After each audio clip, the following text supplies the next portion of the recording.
Hey everyone, how you doing? This is Amon Green, Gourmet Packers all-time leading rusher, and you're watching Packers Total Access Live, your daily source for Packer content.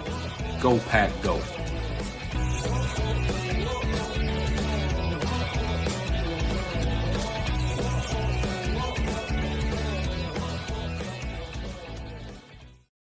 What's up, guys? Welcome into Packers Total Access. My name is Clayton. You can check us out on packernet.com. Find me on Twitter at Packers_access. We are live on YouTube, Rumble, and X, here to talk Packers this evening. We got a little history for you. We got a little draft talk. We got the whole 9 yards. Tim, how you doing, big dog?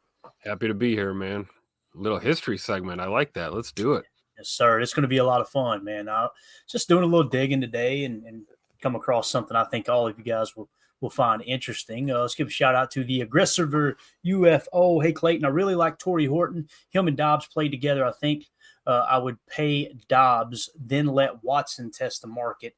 Then 2026, it's three guys that can be an upgrade from Watson. That's an interesting take there. And, you know, if that's how you feel, cool. I kind of feel the opposite way.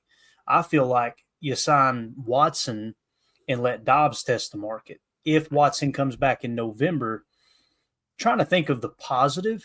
If there's one positive of Christian Watson coming back so late in the season, you're still going to get like a 4, maybe 5 game stretch, maybe even more than that, where you can see if he's truly recovered from the ACL. Okay, everything's good to go. And then you can kind of re-sign him to that new deal. I would much rather have Watson long-term than Dobbs if, again, Watson's knee looks like it completely recovered, and I think everybody's expecting it to. He's already on the treadmill and everything. So, Tim, what would be your take there, man? If you had to choose between Dobbs and Watson, what do you think? Keep them both. So keep them both.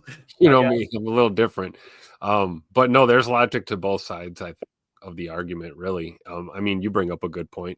I think Scoot probably has the higher ceiling, and probably is, more of a dynamic threat in the offense long term, and you can add talent around him. But I don't know. I'd like to see him and Rome stick around for a couple of years. But you never know until things kind of play out. But Torrey Horton in the draft, though, for sure is a guy that's definitely on my radar too. And I would agree. I think he's a good future piece to plug in there. Yeah, I agree. We got Mr. Jacob joining us now. Coach Lynn says, question, with the exit of 3 DBs in Stokes, Ballantyne, and Robert Rochelle, does the chance of Jaire staying in Green Bay, is the chance of Jaire staying in Green Bay better or worse? You would think, seeing that they let 3 walk, albeit I think we would all agree we didn't want those 3 back, right? Like it wasn't like, oh, man, we got to have those guys back. But the fact that they did just lose 3 DBs that had, playing time, significant playing time over their tenure in Green Bay, I could see how someone would see that like, hey, maybe they are planning on bringing Jaire back. So I don't know. What do you guys think about that? We'll start with you, Jacob. What do you think, man? Well, Rochelle went over to the AFAM squad, if I'm not mistaken. Yeah. I wouldn't have been mad at them taking another 1-year flyer on Ballantyne just to be the absolute floor of that group. Maybe not put a little pressure on us in this offseason and into the draft to have to fill the 3 spots, like you said. But I think it does help Jaire's case as far as maybe just a little more of a bargaining chip on his side to be like, hey, you want to fill another spot? I mean, but I don't think it's that much of a negotiating chip to really sway it too much. Got it. Drew D says, I'm thinking we're keeping Jaire. We're not even hearing rumors of Jaire getting traded anymore. It's a good point. It really cooled off. The word came out of, I'm assuming, his camp. He did not plan on restructuring the deal. You had Goody going into the offseason. He made a comment like, we don't have to restructure the deal. He said, basically, we've got the money. And like we had pointed out on the contract too, guys, the majority of the guaranteed money's gone.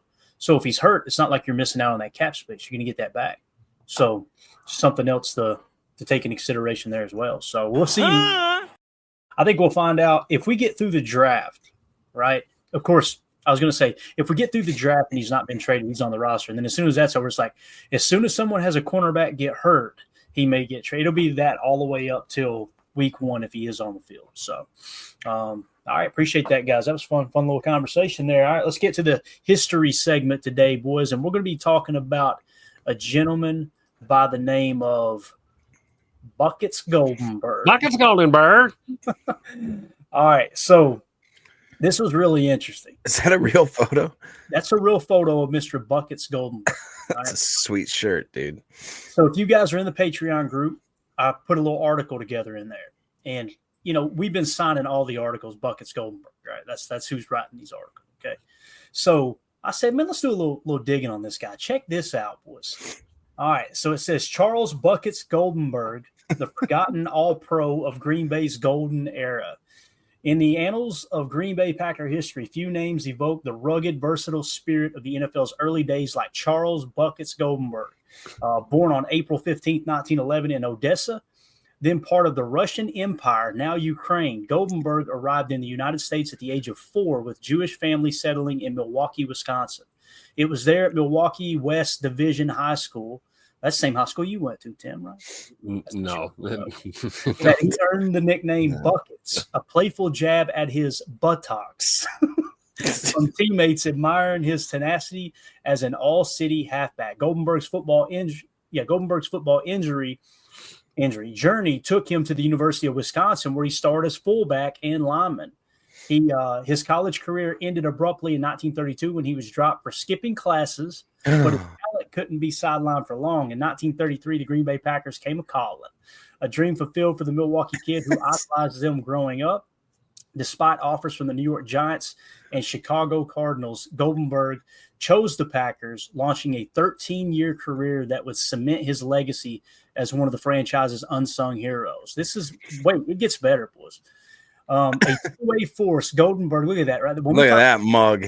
When we talk about you never pick a fight with an ugly person, this is the guy we're talking about right here. Okay? His teeth look like they're waiting in line for the movies. It's like he got hit with a bucket. It's Goldenberg. Goldenberg debuted as a fullback in 1933, leading the NFL with 7 touchdowns as a rookie. A rare feat for the era. Standing at a compact 5'10", 225 pounds, he was a bulldozer with the ball, but Packers coach Curly Lambeau, with input from teammate Mike Michalski, Hall of Famer Mike Michalski, by the way, saw more in him. By his second season, Goldenberg transitioned to guard, where his explosive blocking and relentless energy shone. He thrived on both sides of the line, famously blitzing Chicago Bears quarterback Sid Luckman so hard in one game that it inspired the halfback draw play. Think about that. The draw play is like the opposite of play action. Play action, you're faking to the running back and throwing the ball. With the draw play, you're faking the pass and handing the ball off to the right to the running back. He was kicking Sid Luckman's ass so bad that they kind of created the draw play on the fly. Like, let's act like we're going to pass and give it to the running back real quick. I just thought that was absolutely awesome, man. Dude, it's hilarious. He got kicked out of school for skipping school. He got a parking ticket. He's off the team. Nowadays, there's guys running people over on the highway. Old buckets before his time. It said a moment of ingenuity born from his ferocity. All right, let's move it along here. Over 122 games from 1933 to 45, Goldenberg started 73 times, 55 at guard, 18 in the backfield, showcasing his versatility. He helped Green Bay secure 3 NFL championships in 36, 39, and 44. This dude's got more championships than Brett Favre and Aaron Rodgers combined. Think about that. I don't want to hear that it was back in the 30s, okay? Get off my back. He also earned first-team All-Pro honors in 1939 and second-team in 1942. His durability was remarkable. In 1938, traded to Pittsburgh, he retired briefly rather than leave Green Bay, forcing the deal's collapse and returning for 8 more seasons. So he called their bluff. He did a Gronk. Now, this is where it gets really good. Y'all ain't ready for this. Off the field, Goldenberg's charisma matched his grit. Until 1941, he moonlighted as a professional wrestler. What? Leveraging his strength and agility after retiring in 1945. He opened a popular Milwaukee restaurant, its walls lined with Packers memorabilia, a shrine to his football life. His bond with the team endured as a board member from 1953 to 1985. How did we not know this? Transitioning to director emeritus, I think is how you say it, until his death on April 16th, 1986, at the age of 75. If you guys are wondering what that title is, if I remember correctly, Bob Harlan was the acting president CEO, right? And then when his time was up, he stepped into that role. as the emeritus. I think it's, like I said, how you pronounce it. So look at that guy right there. You want to get in the ring with him, Dick? No, I don't. Bucket Goldenberg. All right. Legacy overlooked. Inducted into the Packers Hall of Fame in 1971, Goldenberg remains one of 10 1930s all-decade team members yet to enter the Pro Football Hall of Fame in Canton. His era before televised games and modern stats left him a footnote to casual fans like me, but his impact resonates in Green Bay. Buckets was a two-way Titan, a linchpin of the Packers' early dynasty, and a testament to the blue-collar ethos that still defines the franchise. Today, as the NFL celebrates its pioneers, Goldenberg's story deserves a louder echo, a reminder of the immigrant kid from Odessa who became a Milwaukee legend and Packers icon. Tim, how freaking cool is that, bro? Legendary, man, right there. And no, I did not go to West Division High School. I'm pretty sure it didn't exist anymore, and it still doesn't. But no, that's awesome, man. Packers royalty right there, dude. You got to love it. I had the AI do a quick fact check, and it pulled every bit of this. Everything's legit, boys. Everything is legit. It all checked out. It gave sources and everything. At one point, I just removed those sources to shorten the article, but I just thought that was absolutely awesome. And the fact that, Tim, we discovered Buckets Goldenberg because you were looking for someone on, when we were 45 days away from the draft, right? And you're like, who can we put up there? I think it was 45, right? Is that his number? 44. Yeah. 44. Yep. What was it? 43? May have wore multiple numbers. Who knows? Probably. Yeah. He did. So. Pretty cool, though, man. We stumbled across that. And, oh, by the way, he's just on the board of directors. Yeah, we didn't realize that because we were like 4 and 5 years old when he was on the board. So kind of slipped past. All right. It's awesome. United Bates had to Google, learn something new every day. Director Emeritus is an honorary title given to a former board member who has retired but retains the title as recognition of their past service and contributions to the organization. So, yeah, that's I think me and Bates might be long-lost brothers, man. That's how my mind operates, too. If I don't understand something, I'm like, let's go figure this out real quick. So, Buckets Goldenberg, there you go, boys. Legend in Green Bay. He made the Hall of Fame the minute he gave Sid Luckman hell, right? You got to love it. You got anything in the chat you want to hit there, Jacob? Anything at all catch your attention, man? Honestly, no, not really. There hasn't been much chit chatter today. What's wrong, guys? You guys are usually pretty chatty Cathys by now. They're doing their research on Buckets Goldenberg. You're going to tell them to chat, and then we're going to get into a topic, and we can't even hit the chat. So, yeah. Hey, I got one little thing that I read today and fact checked it and found out it was true. Sure. We've been talking about all this need for wide receiver. We got to have a wide receiver. It's got to be in the first round. These wide receivers aren't good. Blah blah blah. Fun fact, the 25 passes dropped, which was the most in the NFL last year, actually tied the 2023 Chiefs for being the most drop passes in a single year in the last 10 years of any team. So we weren't just bad. Like, we were historically bad at securing the ball, holding the ball. Just eliminating certain of our own mistakes could make this team and this wide receiver squad in particular look night and day better. You know what I'm saying? I mean, obviously it's going to be tough with Watson out, but this team has the ability to be playmakers and to come in crucial situations. We just didn't last year. And I think the wide receiver group is the first one to acknowledge that. We saw them working out together. So I just thought we should keep that in mind as we go forward. And it's a great point. His receiving is tough. It is, Brett. We still finished with a top 10 passing or a top 10 offense and a top 10 passing offense as well. That's what's crazy. Like, our receivers have one of their worst years. And people like to pile on Jaden Reed, and he had drops, don't get me wrong, because his numbers would have been astronomical if we had if we wouldn't have stopped targeting. You know what I mean? If we'd have kept targeting him, his numbers would have been insane. Because, I mean, Dontavion Wicks got targeted more than Jaden Reed. Think about that. So, I'm excited to see what they do this year, man. When you put everything together now with with a healthier Jordan Love, and now you've got an Aaron Banks on the offensive line. You stabilize that a little bit. You add a few draft picks. You got these guys that are going to take a year or two jump. You've also got Xavier McKinney. Now, do you think Xavier McKinney and Jeff Hafley aren't going to be in the lab? I mean, they're going to be drawing some stuff up, boys. It's going to be absolutely awesome. So I think there's a legit shot that this team could take another step. We talked about we got to get a little bit more veteran help in here. You went and got Nate Hobbs, veteran. You went and got Aaron Banks, veteran. And they're not old veterans. It's not like they're 30. Like these guys are 27, right? 26 and 27, I believe, with their ages somewhere around that. So yeah, and I'm with you, Tony. I think it could happen too. Tony Holman in the chat. Wick's breakout year, bro. His rookie year, I remember talking about this after his rookie year. It was like, this dude is going to be the number one receiver. Like he had that good of a year. And then, of course, you take a step back, sophomore slump. We always talk about it. I'm excited to see what they do, man. It's gonna be awesome. For sure. Wicks is probably our slipperiest receiver, right? I mean, him and Reed probably when it comes to just smoothness and crisp route running. I'm ready, man. That would be a pleasant surprise, right? If Tay Wicks just broke out, especially with Christian Watson being out, missing significant time. If 13 steps up, man, that could be a game changer for our offense. Yeah, definitely. Coach Lance says Goop believes the same thing, Clayton. You can tell by the moves he made in free agency. It does kind of feel like that. It does.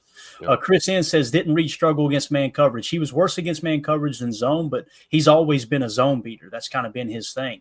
Think of someone that runs good routes like Dontavion Wicks, who will be put out in the boundary X. Romeo Dobbs, who's put out in the X position a lot. They're the ones you want to win in man coverage. With Reed's role in this offense, run a lot of slot cross, a lot of dagger, which is basically, slot fade. And you kind of couple all that stuff together, a defense can take those routes away. What I'm thinking we're going to see this year, and I hope we do, if you want to beat man coverage, and I guarantee you Matt LaFleur is going, we've got to beat man coverage this year. Defenses know that was our weakness, and they're going to attack us with it. You're going to see a lot of double moves this year. And that's something you don't see a lot in Matt LaFleur's offenses. What I mean by double moves is like where you would normally run a post, you'll run a post corner. Think to the Dallas game a couple years ago, the playoff game. You remember the cross-country routes and the post corner routes that Romeo Dobbs ran. Why did we run those? Because we knew Dallas played more man coverage than just about anybody in the league. Okay, so now as we go in, if we get into week 2 or 3 and teams are playing a ton of man coverage because that's what we struggled with last year, look for those routes to reemerge. That along with leaks as well. You'll get a lot more leaks. Last year we didn't have near as many leaks as we did in 2023. And what I mean by a leak is a tight end or a running back chipping and then delaying out. It looks like you're staying in the block. So a defender will see him blocking, put their eyes on another target, and the next thing you know, that guy's leaking out underneath. So, and I think that's something that Kraft can excel with, especially with his yak ability. Yep. But since we're talking receiver, let's jump into one here. I think you boys have brung him up earlier today, so I did a quick breakdown of Mr. Matthew Golden, another receiver that might potentially be there when the Packers pick in the first round. You want to hit that chat real quick before we get into it, Jacob? Yeah, if you're talking about Chambo from Idaho, he says, gentlemen, how would you feel about drafting a great tight end and linebacker in the second and third rounds? Make those two rooms the best in the league. When he puts it that way, that's kind of a good argument. I mean, there really are. If you were to strike apparently on both of those, you'd have to obviously caveat with that. But when you say tight end, I'm assuming you'd probably go something. I don't think Colson Loveland would be around in the second. So I guess you'd have to ask yourself, who are you going to pick there? Mm-hmm. And the linebacker, I think you could argue there'd probably be some good ones in the third round, but I wouldn't want to go in specifically saying we're doing this group in this round. I feel like that's kind of limiting yourself. What do you think, Tim? Yeah, I think with tight end especially, there's good value, beyond the early rounds. Linebacker, you'd probably maybe take a swing second or third round. I could see that. But then again, I look at my boy, Harold Fannin Jr. You're talking about tight ends. That's a guy. Oronde Gadsden, sure. Yeah, Oronde Gadsden, that's another one, second, third round potential. Gadsden might be a little bit more of a reach, but Harold Fannin Jr. in the second or third round would not make me upset at all. That would be cool. I agree with the logic, too, of like loading up. We're probably one player away at each of those groups of really having a, like you said, a dominant room at the position. So, we'll see, but none of it means a damn thing if we don't get better on that D line. I'm still a big proponent of we need a 3-tech and we need one early. So we'll see. So the Packers have already met with Colston Loveland, tight end out of Michigan, right? He's on the 12 spot on our big board. You kind of feel like if you're going to take a shot at him, it's going to have to be at 23. But if somehow, some way he falls to the second round, that's a no-brainer, obviously, according to our board. The next tight end on our board. And again, Ty Warren is the top tight end. He's going to be out of reach, I believe, personally. Next is Mason Taylor on our board out of LSU in the 48 spot. Then the next tight end, I search along here, is Elijah Arroyo, who fits the athletic profile pretty well for the Packers. He's in the 65 spot. And then right behind him in the 66 spot is Harold Fannin Jr. out of Bowling Green, which Green Bay has already met with as well. So that might be the one, Tim. That might be the one. I feel like he's maybe the second best tight end in the draft, second or third best. So I think it's awesome that the Packers have him on their radar. Yeah, definitely. And I want to say he may have struggled with the RAS. Let me look at that real quick just to make sure I don't want to misspeak. I've got it. Coach Len asks the question, does that mean that we're giving up on Musgrave then?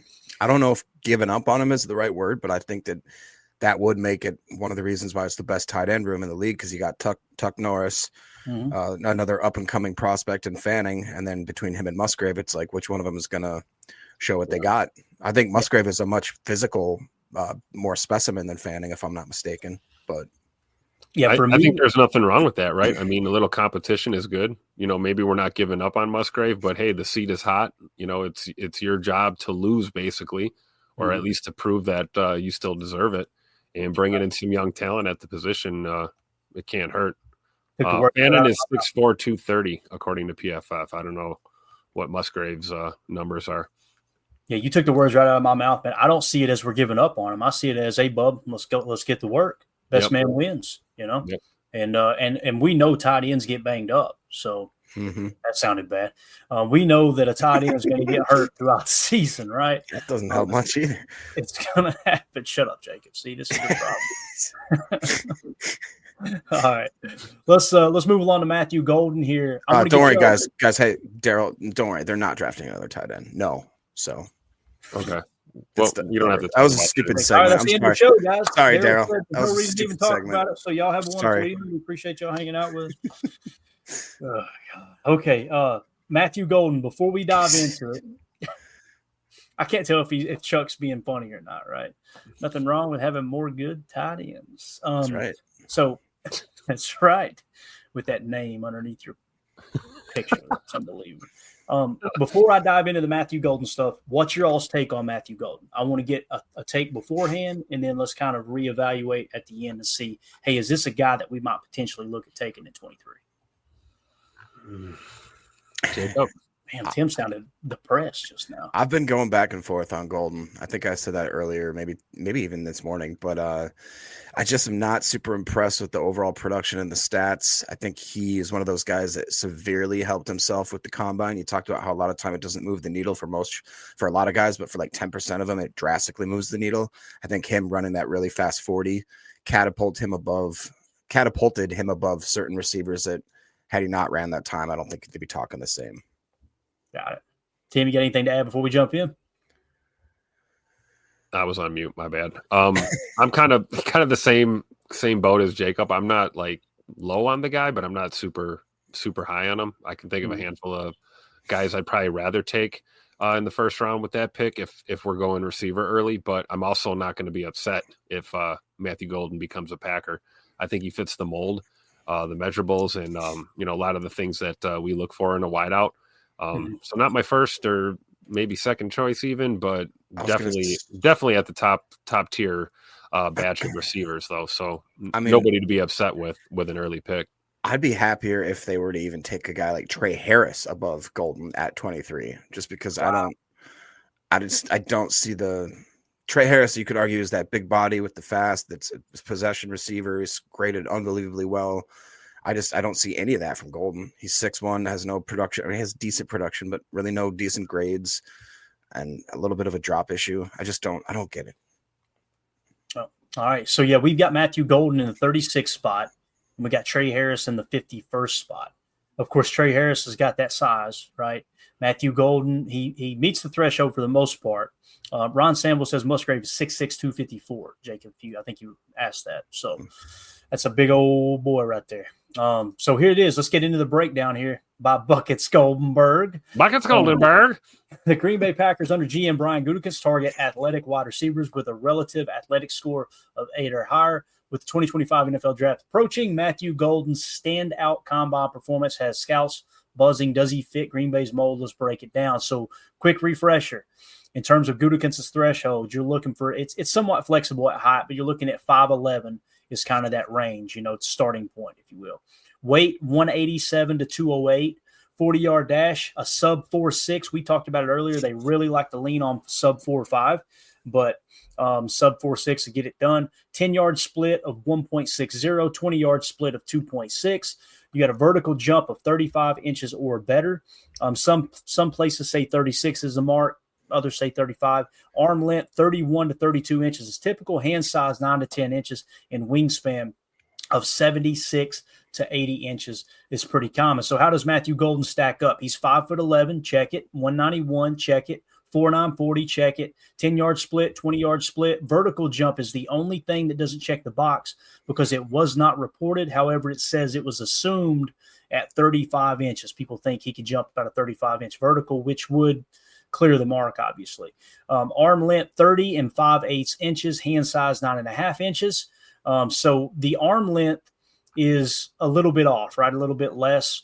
I think that's one of the things that doesn't matter as much as a receiver, in my opinion. You want the catch radius, don't get me wrong, but I don't think we ever look at a receiver and go, how long's his arms? Yep, we ain't drafting him. And again, the hand size look like it's right there in the sweet spot. Wingspan 76 and 3/8. How about these hands? Clears the mark by 3/8 of an inch. It says Golden's 4.2940, the fastest at the 2025 combine, pairs with a 1.53 10-yard split, making him as a speed standout. Vertical broad jump and agility data are unreported, but his profile suggests he's explosive. So speed in electric, with the speed, he's elite in electric. Explosiveness likely a lock. Agility the unknown. Size right in that range. Alignment mostly wide. You wouldn't believe how many people, when I put this up on Twitter, they was like, he's a slot receiver. Golden played 902 snaps out wide and only 226 in the slot in his entire college career. So he is a wide receiver. He's not a slot receiver. Now, if you want to make the argument he's going to project as a slot, I got you. But let's don't just make stuff up as we go along. You know what I mean? Obviously, it's a 4-to-1 ratio there. He's a perimeter threat with slot flexibility aligning with Green Bay's versatile usage. Imagine him and Jaden Reed on the field together. 1 second he's in the F, next second Jaden's in the F. They can both play Z. You got Dobby and Wicks who can play X. Put them out on the other side. If you go with a Harold Fannin Jr. like y'all talked about, imagine him at the boundary X, just flexing him out wide. This is the thing that got me too, though, showing up in big games. Matthew Golden's best performance in 2024 college football season, based on available data, appears to have been in the SEC championship game against Georgia. In that game, which took place on December 7th, 2024, Golden recorded 8 receptions for 162 yards, averaging 20.3 yards per catch. Although he did not score a touchdown in the game, his yardage total stands as his highest single game output of the season, showcasing his ability to make significant plays against a strong opponent.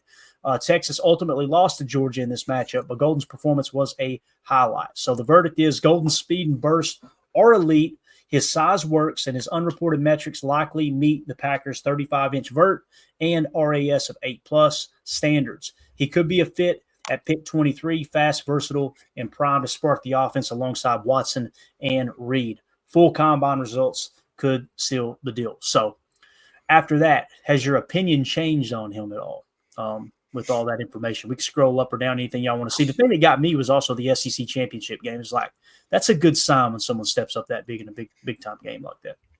Yeah. Yeah. Sure. I mean, I definitely, it sways a little bit for sure. And I think it was a little unfair saying he's had no production. This last year, he played 16 games. He, like you said, played over 100 spots in the slot, but predominantly almost 400 out wide.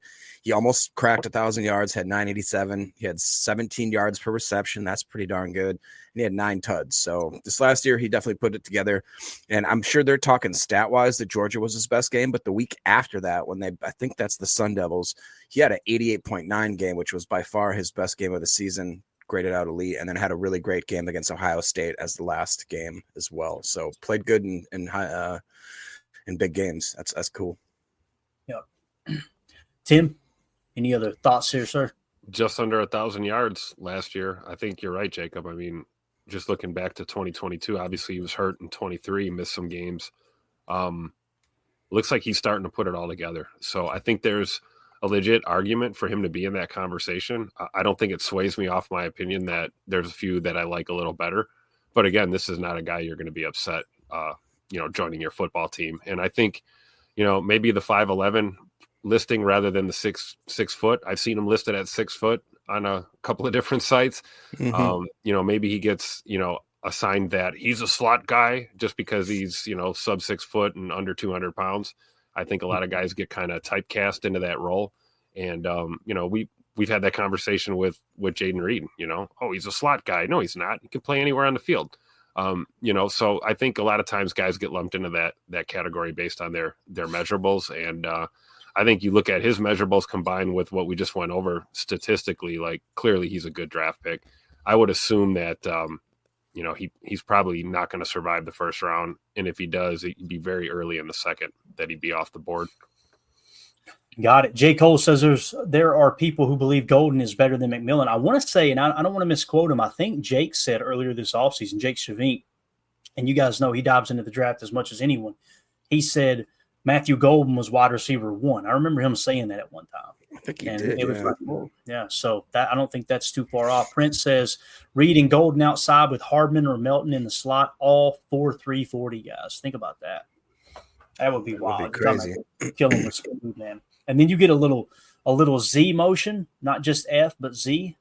And you could do a lot of different things. Tucker Kraft on an end around while those guys are stretching the field vertically, and then you come back, fake it to Tucker, and once you get to stretching the field vertically with that kind of speed too, think of all of the tight end screens we ran with Tucker last year. Talking about opening that up as well. Yeah. Oh, by the way, we do have a guy by the name of Josh Jacobs too. I don't know if y'all remember that. So I'm excited about this offense, man. I really am. Prince says, I don't want a receiver in round 1, but Golden being there would be tempting. See, that's exactly how I feel. If I'm picking and there are players on our board higher than Matthew Golden, I'm going probably with a 3 tech. I'm probably going with an edge. I might go with a corner. Those are the 3 positions, right? But if they take Matthew Golden at 23, I'm going to be going, let's go. Let's go. That's going to be the dude. So easily swayed in that regard for sure. So, all right, let's move it along here. I thought it'd be cool if we took a quick glance at the updated consensus big board. You guys remember we hit that all off season, right? We haven't looked at it in a long, long time. So why don't we pop it up on the screen and let's just take a look at the consensus big board this evening and see what's changed. We're always talking about our board, right? I'm going to try to zoom in here so we can see it a little bit better if I can. That's not too bad, right? What do you guys think? Is that okay? Yes. You too, I swear. Let's see if we can go in a little bit further. Oh, yeah, here we go. There we go. There we go. All right. So, number 1, they've got Cam Ward now, quarterback out of Miami. Number 2, Abdul Carter, edge out of Penn State. Number 3, Travis Hunter out of Colorado, followed by his teammate Shedeur Sanders at number 4, Mason Graham at number 5, Will Campbell 6, Ashton Gianti 7, Armand Mimbo is in the 8th spot right now on the consensus big board. Tetero McMillan in the 9 spot, Ty Warren in the 10 spot, Will Johnson, cornerback out of Michigan. We talked about him and his injury history. They still got him in the 11 spot, although he did peak at number 4. Jalen Walker, edge defender out of Georgia. He's in the 12 spot. Shamar Stewart, who did a top 30 visit with the Packers, in there at the 13 spot. Kelvin Banks, offensive tackle out of Texas. That's Matthew Golden's ex-teammate there. He's in the 14 spot. Michael Williams, edge out of Georgia at 15. Jahdae Barron, we did a nice little breakdown of him earlier. He's in the 16 spot. It looks like the consensus has got him mocking to the 49ers at number 11. So Jahdae Barron could go borderline top 10. It looks like the consensus at the moment, I believe in the last week is what that is, has the Packers taking Michael Williams at 23 with him being 15th on the consensus big board. That looks really nice there, right? Let's see where I've got him on our board because I don't think we've got him near as high. Jacob, you grunted there. What do you think about Michael Williams? That'd be a Packers pick because I have not thought about it whatsoever, and it's not on my radar at all. And it's one of those they have him listed as an edge. Is he one of those kind of tweener guys though that plays a little bit multiple? It doesn't areas? matter. He's from Georgia. They're gonna draft him. That's what I was gonna say. I Georgia guys swear. all over the board. Crazy. We got him in the 18 spot on our board. Pretty impressive. Like PFF wise, 105th at his position in 23. Then dropped. It's not even 21. Oh no. This is the guy, ain't it? This is the guy. Hit me with that Goody DiCaprio when you get a chance, Tim. I need that in my soul. 105 in 23, 114th at his position in 24. And just keep that up while I read the stats off. All right. PFF Big Board had him at 17 at the end of the year. The consensus Big Board had him in the 11th spot at the end of the year. So this is a guy. Here's a guy who's been up there the entire this offseason since that's what I'm talking about. When I see that, I go, okay, that's a guy that at the end of the college football season, people were going, man, he's a dude, not someone who just all of a sudden after the underwear Olympics skyrocketed to the top. You know what I mean? So Daniel Jeremiah, one of our head scouts, had him in the 16 spot. Kyle Krabs had him at 15, and Dane Brugler had him at 16. And he did score a 9+ RAS, although it is in yellow. I don't know if it was finalized yet. So I think you're yellow. I think you're yellow. I'm not yellow. One thing that's interesting with him is, man, he reminds me a lot of Sean Gary when he came out. Like, not crazy flashy numbers. It sounds like he plays really good against the run. His pass rush grade in 2024 was a 70.7. Run defense grade was an 82.9. This is a little bit worrisome. His true pass set rush grade was only a 61 flat. Pass rush win rate was 11.1, not bad, but his run stop rate was a 7.6. He had 5 sacks, 6 hits, 15 hurries, and 2 batted balls. He played 0 A gap, 24 snaps over the B, and the predominant over tackle and outside tackle. So they did mug him in the B gap a little bit. That's pretty cool, right? Kick him inside, maybe on a NASCAR package or something. Yeah, his best season was technically in 2023, where he played 13 games, had a 78.7. Last year was a 78.4. 2022 is 71.5. So he's always been steady Eddie. He looks like he plays a lot of games, a lot of snaps. He's never exceeded more than 6 sacks or 17 hurries. 25 hurries his rookie season or his freshman season. I like him. It's a different. Again, I haven't thought about him. 6'5", 265, only 20.7 years of age. So put that one on the big old spotlight. I think that's one to think about here. I agree. I mean, for all the talk we have on, the D line and 3-tech, I mean, it wouldn't surprise me if Goody grabbed an edge in the first round and completely surprised all of us. Yeah. It's a boring take, but it comes down to how the board falls. That's what it all depends on. Yep.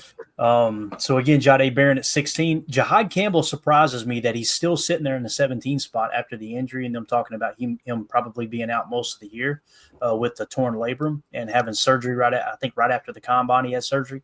They've got him mocked right now to the Tampa Bay Buccaneers at 19, so that was interesting, which he is a dog. He's hands down our best linebacker in this draft. Number 18, Mike Green. They had him going to the Bengals 17th. Number 19 on the big board. Here we go. Colston Loveland. Here's the guy. They've got him going 22 to the Chargers. 1 pick before the Packers. So anybody who thinks, he's not worthy of the 23rd pick, looks like everybody's kind of looking at that. That's the sweet spot, somewhere between 20 and 25. They don't think Colston Loveland's going to dip. Then in the 20 spot, they got Matthew Golden, we just talked about. This is as high as he's ever been on the consensus big board, peaking at 20. And it looks like here recently they had him going number 12 to the Dallas Cowboys. So maybe we won't have to make that decision, right? We won't have that tough decision because he'll already be off the board. Be easier to take Jaden Higgins in the second round then. Hey, there you go. 21, you got Kenneth Grant out of Michigan. They've got him going number 16 to the Cardinals. Number 22, Malachi Starks out of Georgia. He's peaked at 10. He's dropped to 22 now. They got the Vikings taking him 1 pick after us at 24. And then in the 23 spot is James Pierce Jr. He peaked at 11 and is now currently sitting in the 23 spot. And they do not have him going in the first round, it looks like here, in terms of the recent mock. So they're saying James Pierce Jr. would be there when the Packers pick at 23. Run the damn card up. He was the best guy around. Tyler Booker at 24. We got Josh Simmons, offensive tackle at Ohio State, 25. Nick Emenware at 26, safety out of South Carolina. Walter Nolan. Here's the Greg guy. Cosell said is the best defensive tackle in this draft. They got him in the 27 spot. He peaked at 18, and they got him going number 30 to the Bills. If he's sitting on the board when we pick, our board says he's not the best defensive tackle in the draft. We did give him the Greg Cosell bonus for what he said, obviously, but we currently have him, and he has risen on the board quite a bit. He's now in the 15 spot on our board after we gave him a 7-point bonus from Greg Cosell saying he's the best defensive tackle. So now on our board, the best defensive tackle is still Mason Graham out of Michigan in the 4th spot, and now second, surpassing Kenneth Grant, is Walter Nolan. As you guys may or may not know, Kenneth Grant scored a 7 RAS, so he's starting to drop a little bit. So, Walter Nolan, boys, we good with that at 23, you think? Oh, yeah. Oh, yeah. Yeah. All right, 28, Derek Harmon going number 32 to the Eagles. 29, you got Emeka Egbuka, wide receiver at Ohio State. We broke him down earlier. They don't have him going in the first round according to the latest mocks here, it looks like, at least the consensus mocks. Number 30 is Omarion Hampton, running back out of North Carolina. Number 31 is Donovan Ezaraku out of Boston College. I could see that being the pick at 23 too, with the Jeff Hafley ties, to be honest with you. And then we got Luther Burden out of Missouri, wide receiver at 32. He peaked at 11. He's dropped to 32 cents. Jackson Dart, they've got him going to the Steelers at 21. He's currently sitting in the 33 spot on the consensus big board. Gray Zabel, 34. Nick Scorton, 35. Josh Connerly, 36. I already forgot how to say the name. It's Revel. We know that. Revel Jr., cornerback out of East Carolina. He peaked at 18. Now he's all the way down to 37, which I think that doesn't surprise anybody here. You kind of felt like he was probably a little too high on the board most of the time. And Maxwell Harrison is as high as he's ever been on the board, sitting in the 39 spot. So there's Trey Amos at 40 as well. I'm going to climb down here. Well, no, let's just do this. You guys tell me what position you want to see, and we'll jump into those. Think about that for a second and think long and hard, because we're going to take a little break here. For those of you listening on the pod, we'll see you on the other side for hour 2. We appreciate y'all hanging out with us.